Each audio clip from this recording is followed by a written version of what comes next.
What started as an investigation into a shooting in Louisville last year turned into a federal case against a Mexican cartel. WDRB's Angelica Robinson has more on how law enforcement agencies came together to break the case.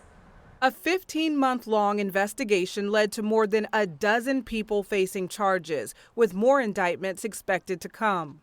Well, it's a problem. Clearly. LMPD and other federal agencies learned a home on Lentz was being used as a stash house. Investigators say large shipments of firearms and money were transferred to Mexico from June of 2024 to August of 2024.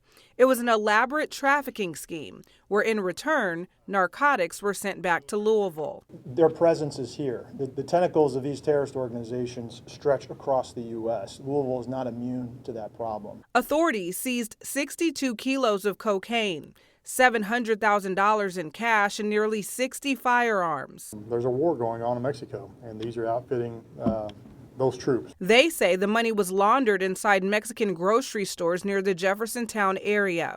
Authorities also say many of the people involved were in the U.S. illegally. What this overall speaks to is a convergence of where illegal immigration has an effect on public safety and how we as partnerships up here are trying to do our best to ensure that the immigration laws of the United States are enforced. Investigators identified 4 vehicles. 3 were stopped by law enforcement where they found drugs and money.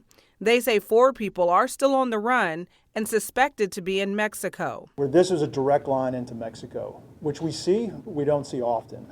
So I think that's a significant piece of this investigation. According to investigators, some of the firearms were involved in other crimes. That includes a homicide in 2022 and a situation in 2021 where an LMPD officer was shot at.